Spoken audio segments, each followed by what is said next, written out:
E agora nós estamos em contato com a nossa convidada, ela que é fisioterapeuta, também tem especialização na área cardiopulmonar, né, reabilitação, enfim, ela vai falar um pouco mais das coisas dela pra gente, trabalha também na área de oncologia. Graziane Breg. Graziane, tudo bem? Boa tarde. Oi, boa tarde, Felipe, tudo jóia? Obrigado pelo convite de estar aqui com você para a gente falar um pouquinho aí sobre essas novas vertentes aí, né, que nós estamos abordando aí de inclusão e de diagnósticos aí neurodivergentes, né? Obrigado E pelo convite. dessas formações todas, quando você estudou tudo isso, você já tinha o seu diagnóstico de TDAH ou isso foi durante o decorrer do tempo? Não, durante todo né, a fase escolar, eu sempre tive algumas dificuldades, mas nunca tive diagnóstico, sempre fui achando meios para que pudesse ali contemplar o ensino, né? Então nunca fiquei, reprovei, enfim, sempre fui arrumando artimanhas para conseguir aí suprir a média, né? Na faculdade também sempre tive um pouco de dificuldade, mas também fui achando estratégias que eu pudesse ali estudar e ter um aprendizado. Quando eu terminei o mestrado, na época da pandemia, eu comecei o doutorado, e aí eu comecei que eu tava perceber que eu estava tendo muitas dificuldades, né? Então, dificuldade de concentração, isso poderia ser por N motivos, por excesso de trabalho, né? Pelo momento que a gente estava vivendo, né, da pandemia. Enfim, e aí eu fui atrás porque eu já fazia tratamento psiquiátrico, né? Então eu fui atrás para entender um pouco mais o que estava acontecendo, né? E aí veio o diagnóstico de déficit de atenção, né? Então, assim, eu não sou uma pessoa fisicamente hiperativa, não sou, mas a minha cabeça é. Então, o meu raciocínio, às vezes ele é muito rápido e ao mesmo tempo tem uma dificuldade, precisa ali de um pouco de mais de concentração para conseguir fazer uma leitura, uma interpretação. Então, um pouco dos dois, assim. Mas fisicamente eu sou calma, não sou uma pessoa agitada, mas é mais a cabeça. E aí, depois do diagnóstico, eu comecei a traçar algumas terapias que pudessem me ajudar, né? Então, hoje eu faço terapia uma vez por semana. E junto com isso também tenho estratégias que me ajudam no dia a dia a manter a concentração, me ajudam a ser uma pessoa mais focada e ao mesmo tempo deixar a cabeça mais tranquila para poder ter um raciocínio mais lógico e objetivo, né? Porque senão, às vezes eu tô lendo alguma coisa aí do nada eu já tô prestando atenção em alguma outra coisa que tá passando, sei lá, um mosquitinho que tá passando, e assim vai sendo o dia. Então eu arrumei estratégias aí para conseguir lidar com esse déficit, né? Mas que não me exclui das atividades que eu gosto de fazer, que eu tenho o dever de fazer, né, no trabalho, enfim. Então foi mais ou menos assim, o diagnóstico. Quais estratégias você tem, né, para que você fique focado, assim, por exemplo? Olha, eu tenho uma dificuldade que, assim, quando eu recebo muitas informações, muita coisa acontecendo ao mesmo tempo, eu começo a ter começo a ter uma distorção, assim, eu não consigo raciocinar.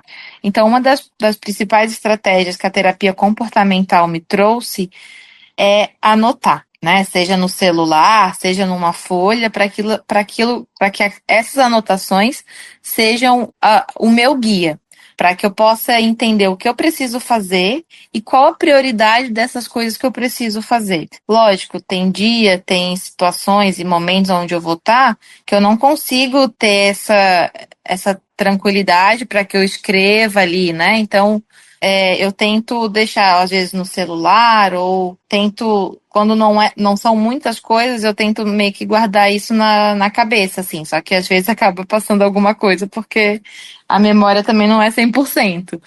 Então, eu sempre tento deixar anotado, seja no celular numa folha de papel que esteja comigo ali, ou no trabalho, ou numa agenda em casa para anotar as pendências. Outra coisa que me ajuda é quando vem esse turbilhão de informações, de coisas que eu tenho para fazer, enfim, é respirar, falar calma, respiro fundo. Vamos lá, vamos raciocinar o que que é prioridade dentro desses itens aqui, e aí eu vou executando eles e vou riscando da minha lista ou apago da minha mente, né? Mas é mais ou menos esse tipo de estratégia. Na área da fisioterapia, além dessa parte de reabilitação cardiopulmonar, quais outras áreas da fisioterapia a senhora já atua? Hoje eu trabalho dentro de uma UTI, né? Então, eu sou fisioterapeuta intensivista, trabalho dentro de UTI. Eu sempre trabalhei na área hospitalar, assim. Hoje eu trabalho numa UTI geral, né? Então, eu pego pacientes de todos os tipos de patologias. Mas já trabalhei em ambulatório também, como clínica, mas a minha área mesmo de atuação é hospitalar. E aí também voltado para a área da oncologia e também de forma mais generalista, né? Quando trabalho dentro da terapia intensiva, dentro da UTI. Mas na área da oncologia, aí aborda os diversos tipos na área da oncologia ou não? Ou é um específico? Não, eu já trabalhei diretamente com mulheres com câncer de mama, né? Inclusive o meu mestrado e o doutorado foi em reabilitação cardiopulmonar em pacientes oncológicas com câncer de mama. E no hospital, como é uma UTI geral, então eu também pego todos os tipos de cânceres, né? Lá dentro. Então, acaba também trabalhando com oncologia dentro da UTI. Então, mas acaba sendo todos os tipos, assim, cabeça e pescoço, pulmão, mama, próstata, tem uma variedade, né? Infelizmente. Muitos, né? Infelizmente, tem muitos. E na UTI, assim, sabe, nem tudo ali, né, como a senhora mesmo colocou, dá para ficar escrevendo. E na UTI, como que você faz algum tipo de estratégia? Na UTI, como a gente tem bastante informações, né? Exames dos pacientes, então, gasometria, os parâmetros ventilatórios, tudo. A gente tem uma passagem de plantão digital, né? Que é pelo sistema do hospital. E também a gente tem ali as nossas anotações. A gente tem as anotações de cada paciente individual, né? De cada profissional. Então, eu estou sempre com a minha anotação no meu privativo, né, que é o uniforme que a gente usa dentro da terapia intensiva.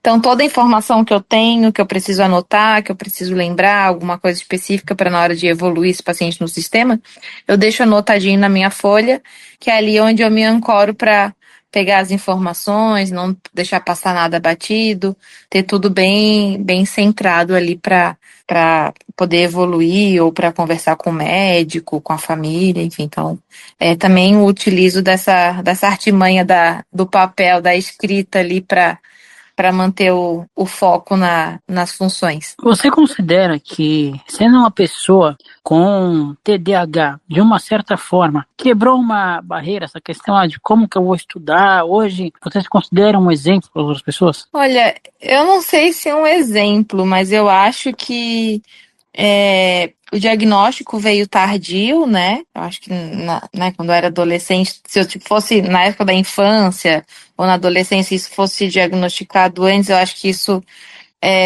teria facilitado muito mais o meu aprendizado, a minha vida, porque eu talvez lá no início já teria começado a trabalhar essas estratégias, né? Eu ter desenvolvido um pouco melhor essas estratégias. Mas hoje eu acho que, assim, eu acho que é uma quebra de paradigma, né? De tabu, de que pessoas que são neurodivergentes não podem ocupar cargo de liderança ou cargo sei lá, ou funções que exijam né, um olhar diferenciado, enfim, funções mais complexas. Eu acho que tem muita gente sem diagnóstico aí que também está trabalhando E eu acho que não é um diagnóstico que vai limitar você, né? Rotular você. Então, assim, hoje eu não tenho problema nenhum em falar que eu tomo remédio para me ajudar, né, nesse diagnóstico, né, no tratamento do TDAH, que faço terapia. Eu acho que isso não é um problema nenhum. Acho que muito pelo contrário. Eu acho que quando a gente fala sobre esse assunto, independente se é dentro do trabalho ou se é na vida pessoal, com os amigos, eu acho que a gente acende uma lanterna, né, uma luzinha, para que mais pessoas talvez procurem ajuda, né? Porque às vezes a gente fica sofrendo tanto com uma situação, achando, ai, nossa, tô com problema de memória, ai, nossa, não consigo ler, não sei o quê. E não acabam não tendo um diagnóstico. E quando a gente tem um diagnóstico, a gente talvez dá mais importância e começa a achar meios para tratar, né? Como qualquer outro tipo de doença. E eu acho que existe ainda um pouco de um preconceito, né, em relação a isso. Ah, nossa, as pessoas que são neurodivergentes, ou sei lá, tem autismo nível um que é totalmente independente, né, assim. Mas, nossa, mas tem o diagnóstico, esse diagnóstico vai rotular uma pessoa, né? Vai dizer o que que essa pessoa pode fazer ou não. E muito pelo contrário. Eu acho que o diagnóstico traz essa liberdade de falar, olha, não é porque eu tenho um diagnóstico eu não posso fazer tal coisa. Pelo contrário, eu posso fazer.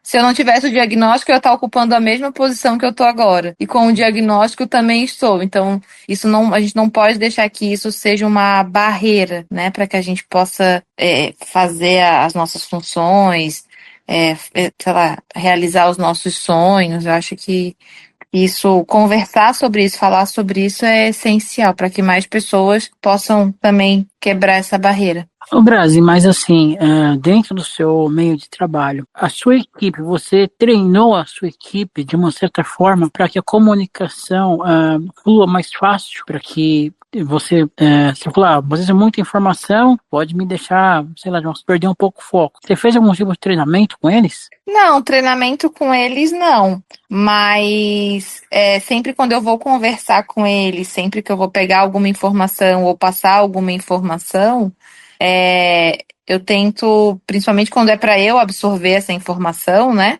Ou quando eu vou também passar, eu olho a minha folhinha ali e deixo anotado. Ou quando é uma informação que eu já vejo a pessoa, eu já acabo passando essa informação para a pessoa e não preciso anotar. E também não é algo que tudo eu tenha que anotar, né? São informações mais importantes que para não correr o risco de perder ou que eu preciso depois deixar esse plantão escrito para que outra pessoa possa ler, enfim. Então é mais nesse sentido, assim, não é a equipe não se moldou ao meu diagnóstico, né? É eu que me moldei para continuar fazendo a função que eu já fazia antes, só que agora de uma forma mais, eu não vou dizer assertiva, porque antes também já era, mas talvez de uma maneira mais cautelosa para que nada seja, nenhuma informação seja esquecida. A senhora pensa, já deu ou pensa em dar aulas? Eu dou aula na pós-graduação do hospital que eu trabalho, na pós-graduação de terapia intensiva, né, para fisioterapeutas.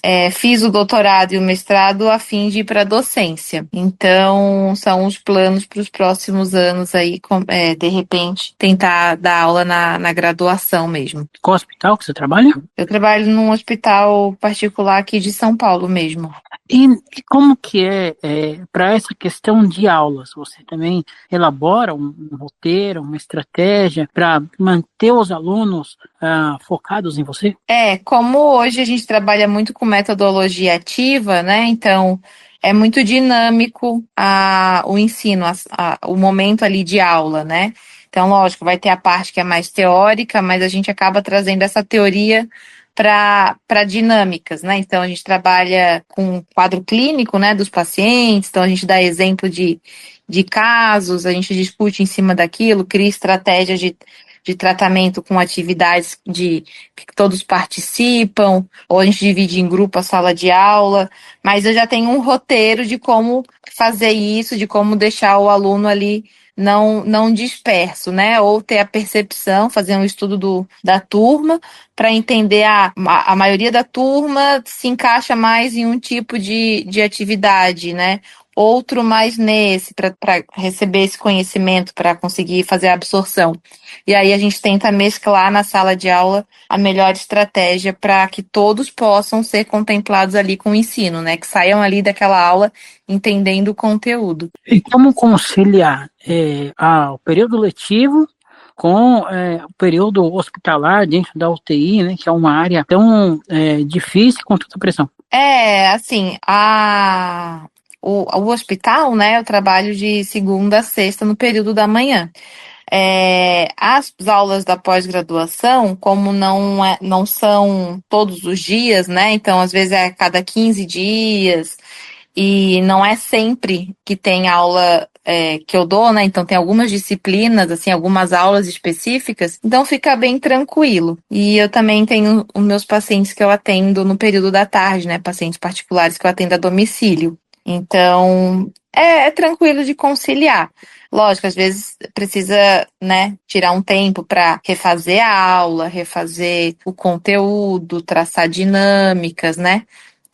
Estruturar aí a aula para dar quando tiver. Então, tento conciliando aí durante a semana e nos finais de semana também. Em que momento, né, de toda essa trajetória surge a Benta?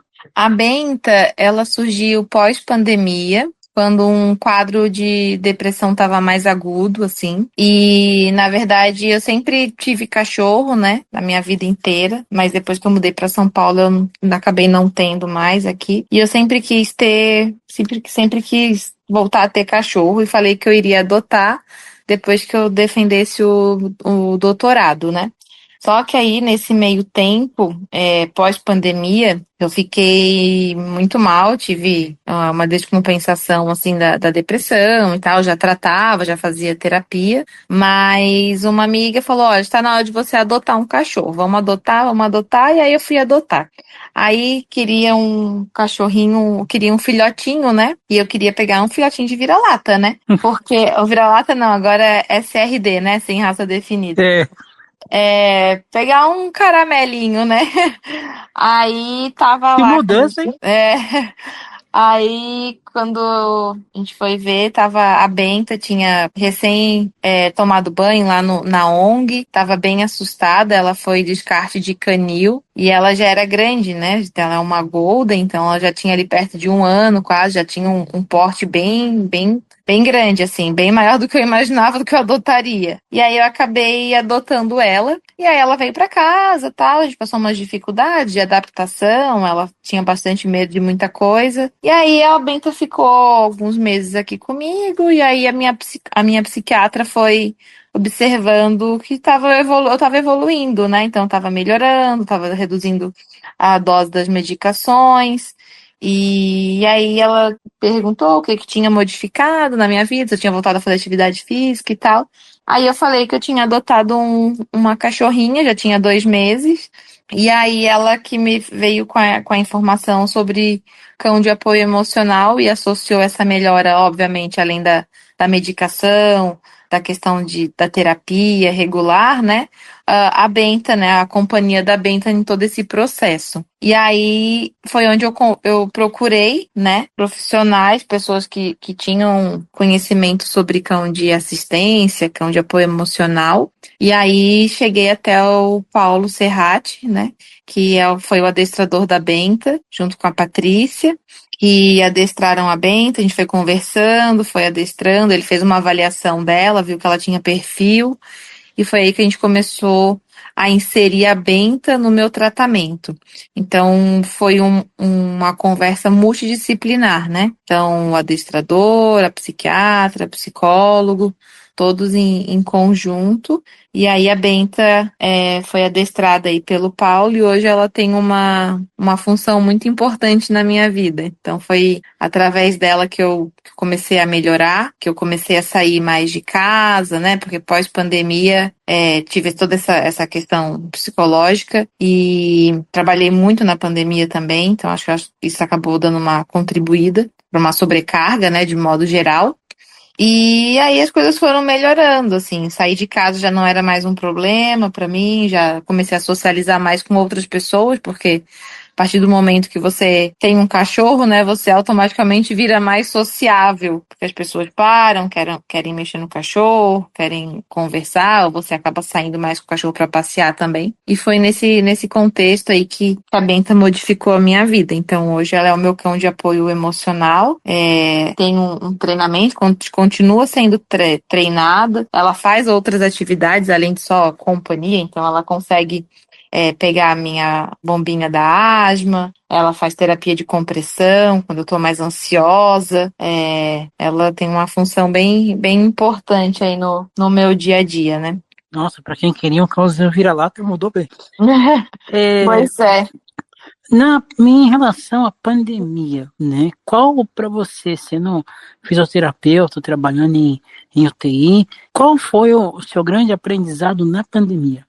Na pandemia, eu acho que o aprendizado, que acho que ficou para todos, né? Bom, é minha percepção, a gente valorizar as coisas mais simples, né? Então, desde o fato de você poder beber um copinho de água até o fato de você ter alguém do lado ali, né, com você, valorizar família, amigos, enfim, as pessoas que estão ao seu redor. Porque em um cenário de pandemia, onde o doente, né, o paciente ficava sozinho, não podia ter acompanhante, é ali que a gente via a fragilidade, né, do ser humano. Então, eu acho que as coisas mais simples, né, e que não tem preço e sim valor, é o fato de você fazer o básico, né, de conseguir e poder beber uma água e ter um parente, uma pessoa ali ao seu lado. Eu acho que outra coisa importante é aprender a ser mais resiliente, né? Acho que a pandemia forçou a gente a ser mais resiliente quando a gente estava em isolamento, não podia sair e tudo mais. Acho que foram aprendizados, assim, absurdos, assim, que a gente, pelo menos quem estava ali na linha de frente, com certeza acho que não vai esquecer desses pequenos detalhes, mas que são, de fato, a grande diferença. Na época da pandemia, nós conversamos com uma dubladora, ela é médica e dubladora, Carol Kapfer, e ela falou pra gente da questão da dificuldade que ela sentia, né, também por não poder ter muito contato com a família, já que ela também estava ali na linha de frente, nos hospitais e tal. E no seu caso, como que foi isso? A questão de não poder ter o contato sempre com a família, né, devido a todas as questões de segurança. A minha família, ela mora em Florianópolis, né? Então, assim, já é uma distância. E eu moro sozinha. Então, na época, eu não pensava em não contaminar ninguém, né? Eu não tinha essa preocupação porque eu já morava só. E eu não tinha essa percepção, assim. Eu só queria poder ajudar mais pessoas. Então, eu fiz trabalho voluntariado, em hospital de campanha. Enfim, eu queria ser útil dentro daquele cenário ali, no máximo que eu pudesse, né? Mas eu não tinha esse receio de contaminar alguém por eu estar na linha de frente. Não, assim, não tinha essa preocupação, né? Mas pelo outro lado, eu tinha a preocupação dos meus pais que estavam longe, eu não sabia o que estava acontecendo lá também. Não sabia se eles estavam se cuidando direitinho, né? Então, a distância nesse ponto foi bom, mas também foi ruim. Hoje em dia eles continuam longe? Sim, sim, eles moram mesmo em Florianópolis, né? Eles moram lá. E três em Florianópolis? É. Aí sim. E a questão da vacina, como que você acha que se tivesse tido mais apoio logo no princípio, né? Como que você vê essa questão da vacina? Com certeza, com certeza. Eu acho que se a gente tivesse conseguido adiantar, né, vacinar a maior parte da população quanto antes, eu acho que com certeza nós não teríamos a taxa de mortalidade tão alta como foi, né? E eu acho que não só também a questão só da vacina, mas a estrutura, né, para pública e particular para conseguir cuidar dos pacientes, né? Então a gente viu que bastante, né, inúmeras reportagens falando da quantidade de pessoas que não conseguiam nem leito de hospital, né? Então, às vezes já vinha óbito até na porta do hospital porque não tinha mais vagas. E isso é considerado mistanásia, né? Porque é quando você morre por uma negligência, né, socioeconômica. Então, infelizmente, Eu acho que se a gente tivesse, sim, vacinado a maior quantidade de pessoas possíveis, com certeza o impacto e a taxa de mortalidade teria sido bem menor. E agora a questão da dengue, o negócio da vacinação da dengue, por exemplo? A dengue, eu acho que é tão importante quanto, né? Se eu não me engano, já está liberado para os idosos, né? Tomar, e crianças, se eu não me engano, tomarem a vacina. Eu acho que quem puder, quem tiver a oportunidade de tomar, eu acho que é super válido. Não se compare em relação a uma pandemia, né? Mas é isso, todo cuidado é válido. Então, acho que precisa, se tem disponível, se o governo está disponibilizando, por que não tomar, né? Então, a gente tem que trabalhar com a prevenção. Não adianta a gente trabalhar já com o problema, né? No caso da pandemia, obviamente, era diferente. Mas a dengue já é um problema que a gente enfrenta há muito tempo, né?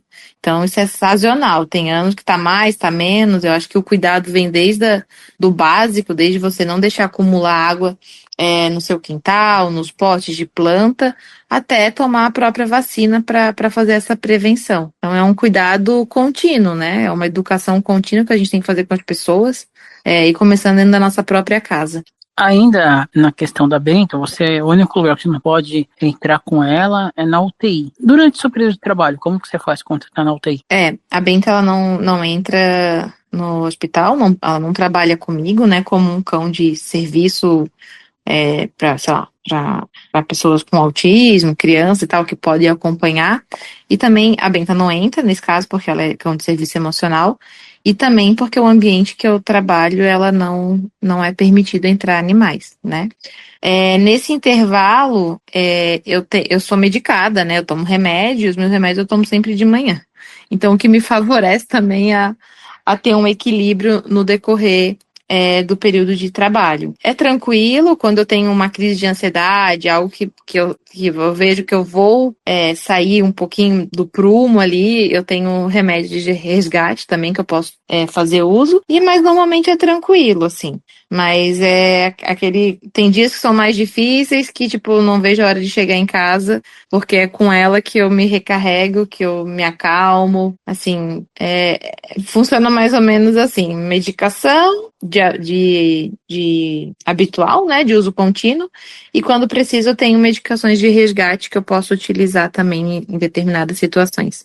Uma curiosidade, essa questão da medicação de resgate, como que funciona em pouco tempo, assim, demora menos para fazer efeito? Então assim, quando eu não vou falar nome de remédio, que as pessoas podem associar que, né, pode comprar com Não, facilidade que tranquilo. todo mundo pode utilizar. Mas eu tenho medicações de uso contínuo e tem medicações que eu posso, quando eu estou mais ansiosa, que eu estou ali vendo que eu posso descompensar, eu tomo essa medicação, que ela eu não tomo sempre, eu só tomo nesses momentos e ela age mais rápido.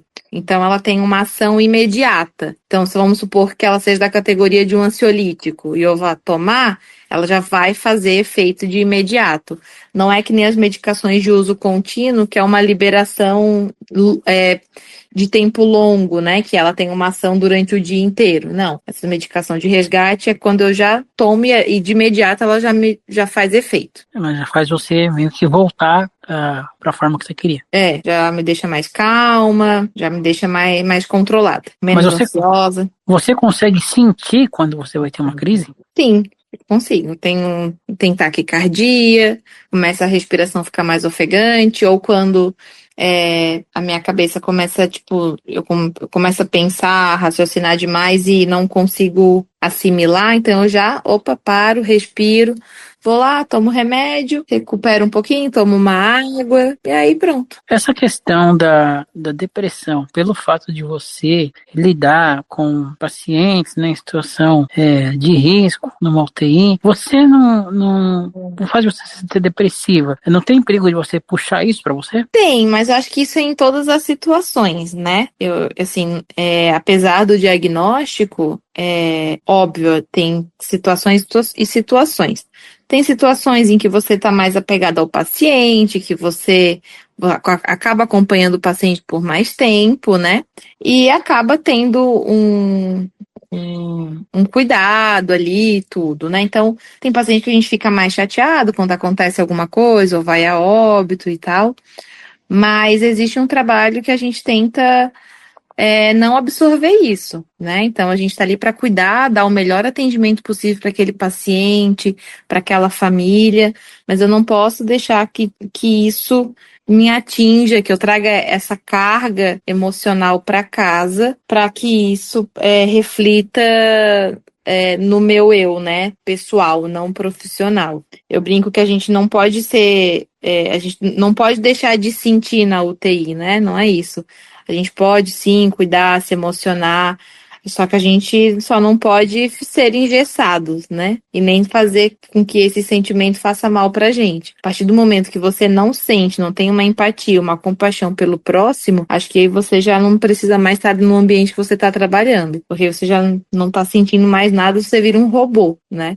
Eu acho que existe um equilíbrio entre você fazer para o próximo, né? Ajudar a fazer a sua função, o melhor para aquele paciente, e ao mesmo tempo se blindar para que aquela tristeza, de repente, ou aquela situação ali você não absorva isso, né? E deixe você triste, ou que aos poucos vai consumindo você e quando você perceber já está numa situação mais precária, né? De uma depressão, de repente, ou numa tristeza profunda. Mas assim, vamos supor que você não fizesse nenhum tipo de terapia, nenhum acompanhamento, mas por trabalhar numa função tão complexa, o próprio hospital, no caso, ofereceria uma estrutura psicológica, um terapeuta para acompanhar nessas profissões ou não? A gente tem sim. Dentro do hospital tem todo um cuidado com a saúde mental.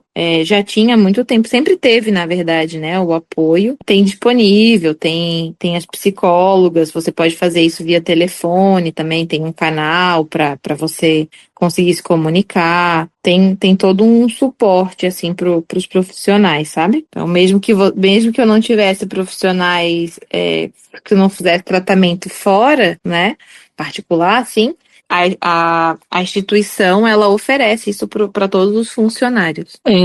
Com todo o seu conhecimento, né, na área que você atua, você já pensou em algum momento em tentar até mesmo trabalhar fora do país? Quando eu finalizei o mestrado em 2019, em dezembro, a ideia de fazer o doutorado era para exatamente fazer tem um período do doutorado que a gente chama de sanduíche, que é quando a gente fica fora do país, né? Eu nunca tive vontade de morar, tipo, me mudar para todo sempre, né? Mas eu sempre quis fazer o sanduíche do doutorado fora, ter essa vivência, né, de um ano, 6 meses fora. Mas quando eu comecei o doutorado em fevereiro de 2020, logo já veio a pandemia e isso não foi possível, né?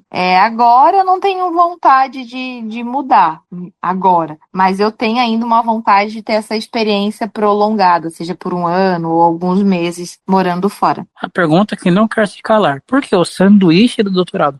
O sanduíche do doutorado, a gente brinca que é quando você faz um. É como se fosse um. Não chega bem a ser um. É como se fosse um estágio, né? Você vai para uma outra universidade que tem parceria com a sua orientadora da sua faculdade aqui no Brasil, e você vai para lá para desenvolver pesquisa, você vai para lá para aprender com eles, conhecer o laboratório deles, e você fica trabalhando lá para ter experiência. Então, agora, exatamente o porquê do sanduíche, não sei. Acho que é exatamente porque é esse meio tempo, esse espacinho pequeno que você fica entre. Você inicia o doutorado, aí você vai para fora e depois você volta para finalizar. Então, acho que é meio que esse intermediário aí que eles chamam. E o pós-doc? Você pensa no pós-doc? Eu penso, mas eu acho que não agora. Não agora. Porque eu estou finalizando uma pós em gestão e liderança também em terapia intensiva. Eu falei que eu queria ficar um tempo sem estudar, para descansar um pouco a cabeça, mas não consegui. Já procurei uma coisa para fazer. Então, estou finalizando agora essa pós, demorou um ano para finalizar. Acho que agora mesmo eu vou querer descansar um pouco aí. De repente, mais para frente, vem o pós-doc. Que é essa área de gestão? Como que é? Gestão, liderança? Em terapia intensiva, que já é na área que eu trabalho, né? E aí você aplica essa área pensa em aplicar essa área de liderança, né? Mais do que você já faz também, até para passar para outras pessoas.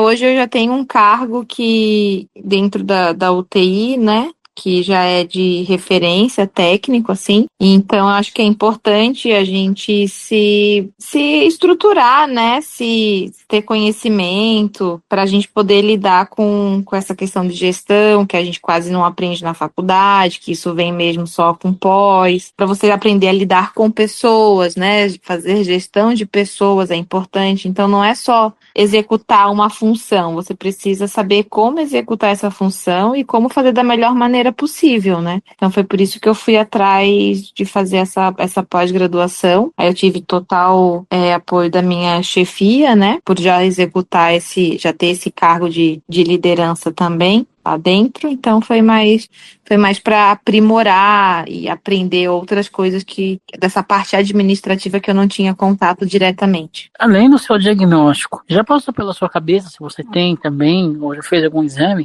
questões de altas habilidades, por toda assim, essa facilidade que você tem para estudo? Eu lembro que a neuropedagoga falou algo do tipo, mas a gente nunca fez teste nenhum, não. Mas também não é algo assim que, nossa, vai mudar a minha vida, né?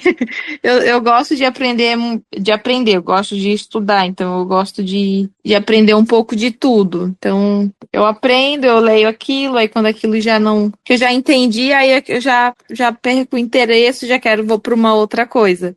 Mas acho que independente se tiver ou não, acho que não é uma coisa que nem vai me limitar e nem vai né, pôr à frente de ninguém por conta do diagnóstico. Então, mas eu nunca fiz nenhum teste para altas habilidades.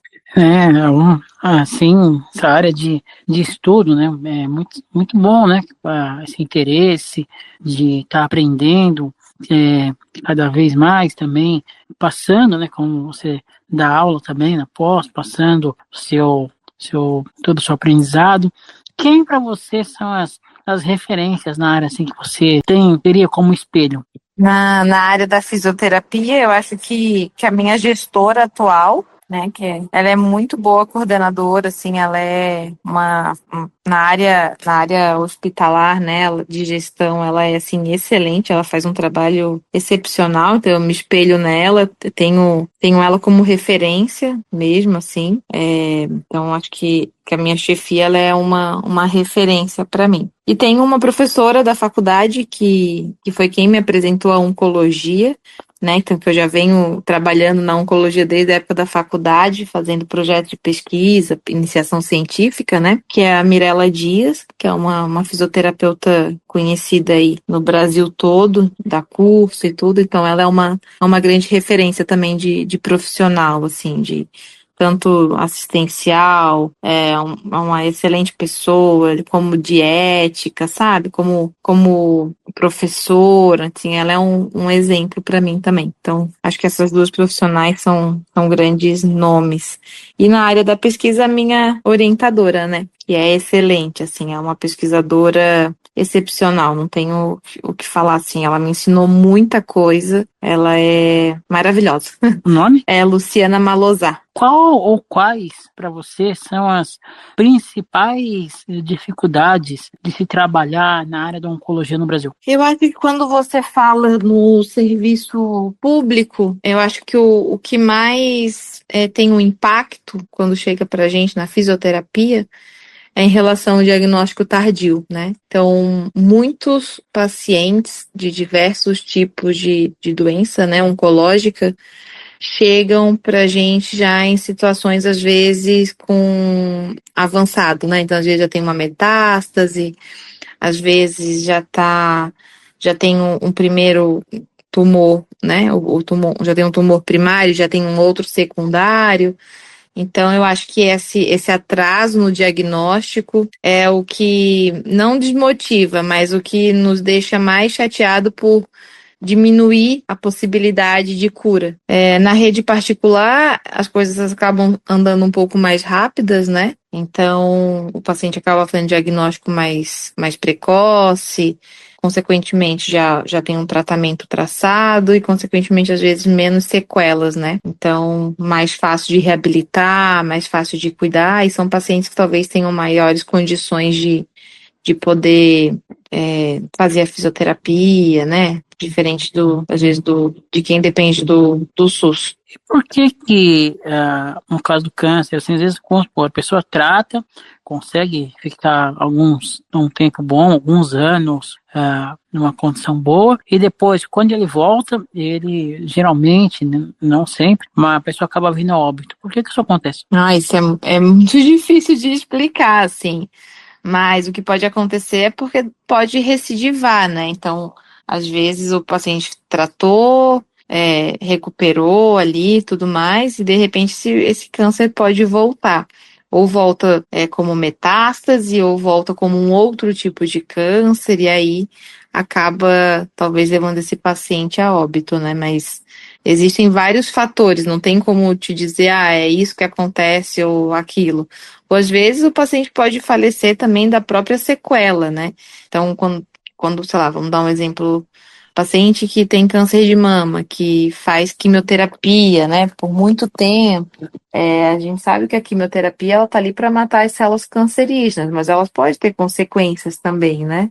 Em tecidos que são bons. Então, pode ter cardiotoxicidade, isso pode prejudicar a função cardíaca do paciente. Então, existem outros problemas. Às vezes, o paciente não vai nem vir a falecer por conta do câncer, mas sim pelas consequências que esse tratamento, né, que o tumor pode ter causado. Além da químio, existe algum outro tipo de tratamento fora do Brasil, por exemplo, que seja traga menos problema para o paciente em relação à químio, né? Ou a químio ainda é o que tem mais de mais moderno? A químio, a rádio são os, né, os tratamentos aí mais conhecidos. Hoje a gente tem a imunoterapia também, que talvez também tem consequências, né? O paciente pode apresentar efeitos colaterais, mas talvez seja um pouco menos reduzido. Mas também não tem que avaliar caso a caso, né? Daí a equipe médica que acaba fazendo essa avaliação para ver se tem indicação ou não de fazer imuno. Mas todo tratamento vai ter um pouco acaba tendo algum efeito colateral, né? Então é difícil isolar o que não tem, né? O que pode não apresentar. Seu Instagram você colocou como Benta Golden. Por que que você optou em vincular, no seu caso, com ela, esse tipo de no Instagram? Na verdade, o Instagram começou assim que eu adotei ela, porque eu queria que a minha família em Florianópolis pudesse acompanhar, né? E ela nem tinha, quando comecei o Instagram dela, ela não era ainda um cão de apoio emocional. Então foi mais para poder postar ela, tal, para meus amigos de lá verem, para minha família e tal. E aí eu comecei a movimentar o Instagram dela. Aí depois que veio todo esse contexto, né, de cão de assistência, treinamento. Aí eu falei, por que não trazer essa informação? Porque eu também não tinha, né? Não tinha esse conhecimento sobre cão de serviço, cão de apoio emocional. E foi por conta da Benta que eu comecei a estudar mais isso, a procurar, a entender, a ler mais, para poder ter conhecimento sobre a causa, né? E aí eu falei, acho que é importante a gente poder falar sobre isso. Porque pode ser que mais pessoas possam se beneficiar, né, de ter um cachorro de apoio emocional ou um cão de serviço, ou as pessoas entenderem como lidar com esses animais quando encontrar na rua, que não pode mexer, passar a mão, tirar a atenção. Então, eu comecei a ter essa movimentação para trazer um pouquinho dessa informação e aí acabou virando um Instagram ali, né? Mais pessoas começaram a seguir, começaram a achar a Benta bonitinha, enfim, começaram a fazer parte ali do nosso dia a dia, entender um pouco da causa. Tem uns vídeos engraçados dela, tudo. Então, assim, é uma coisa leve para trazer informação, assim, não tem nada além disso. Não é algo para monetizar, para ter dinheiro. Muito pelo contrário, às vezes eu não tenho nem tempo de postar lá as coisas. Então, eu tento movimentar para as pessoas verem que, independente de um diagnóstico, independente se você tem um cão de serviço ou não, se você tem um pet, enfim, você pode adestrar, você pode ir com o seu cachorro para lugares, acesso público, você pode ter uma vida normal com o seu pet, ou com o seu cão de serviço, ou com o seu cão de assistência. Então foi mais nesse sentido. Mas assim, você fica surpresa hoje com o tanto de seguidores que você tem?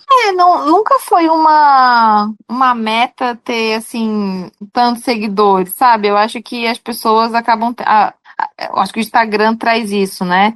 As pessoas acabam tendo um pouco de curiosidade. Então, primeira vez que a Benta viajou de avião comigo, eu acho que foi isso que acabou trazendo um pouco desses seguidores para entender. Às vezes as pessoas querem viajar com o pet também, e aí acabam querendo saber como que faz e acabam confundindo as coisas. Então, ao mesmo tempo que a intenção não era ter um monte de seguidores, né? Era, enfim, seguir a nossa vida. Eu acho que com essa demanda, eu acho que já que teve essa demanda, eu acho que o importante e o nosso papel, eu acho que é importante a gente poder falar sobre o assunto, né, para que mais pessoas tenham conhecimento. Então, não é só acumular seguidores, é esses pouquinhos de seguidores que a gente possa aí explicar como funciona o cão de serviço, o cão de assistência, como funciona isso na prática, no dia a dia, né?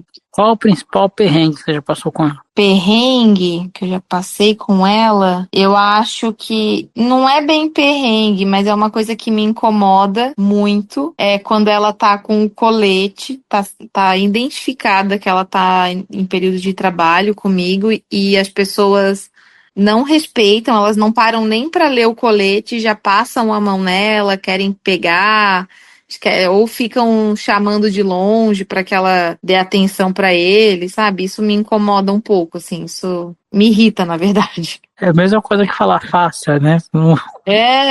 Poxa, tá lá no colete, não interagir. Aí a pessoa fala, ai, nossa, eu não vi. Tipo, tudo bem, né? Mas, pô, pergunta pelo menos se pode passar a mão, né? Então, poxa, enfim, acontece. É raro, mas acontece com frequência. O povo ainda precisa melhorar essa mentalidade. Eu acho que hoje, como o assunto tem muita gente falando sobre isso, e o que é maravilhoso, né?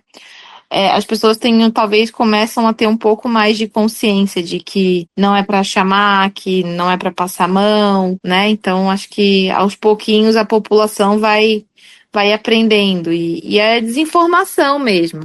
Tem gente que você vê que faz na maldade, mas a maioria das pessoas é porque não tem a informação. Tanto é que quando você fala, a pessoa, ai, nossa, desculpa, eu não sabia.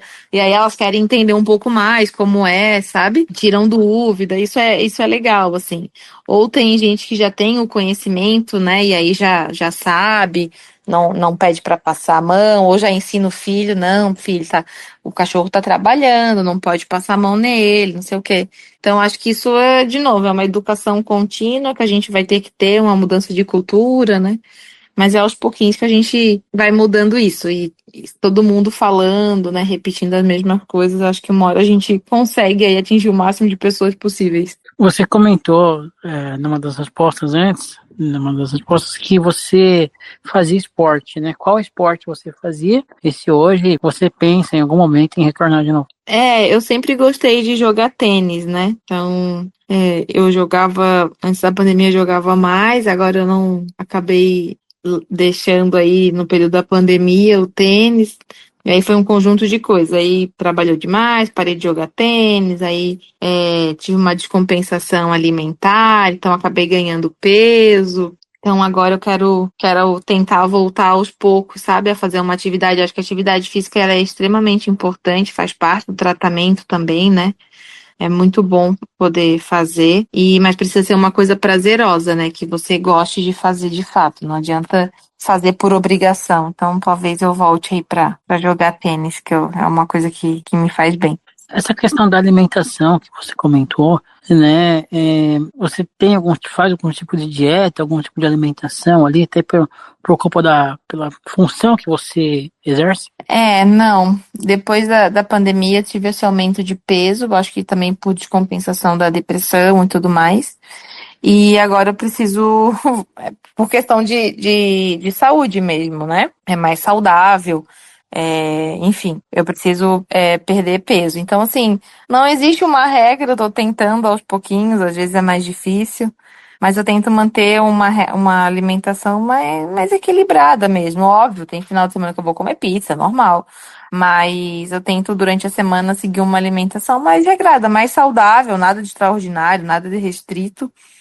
Por enquanto, só tentando manter uma alimentação mais equilibrada mesmo, mais saudável. Sozinha, os iFood. Isso eu já até parei, porque com a facilidade de hoje em dia, né? Então você fica até mais suscetível ali a pedir um lanche, pedir uma coisa pelo iFood. Então eu tento nem me apegar ao aplicativo. Ele tá lá, mas falei, não, vou dar um tempo, porque é melhor, é mais saudável, vou economizar mais. Quando você vê, o cartão tá lá em cima. Fica de stand-by um pouquinho. Fica em stand-by, tá?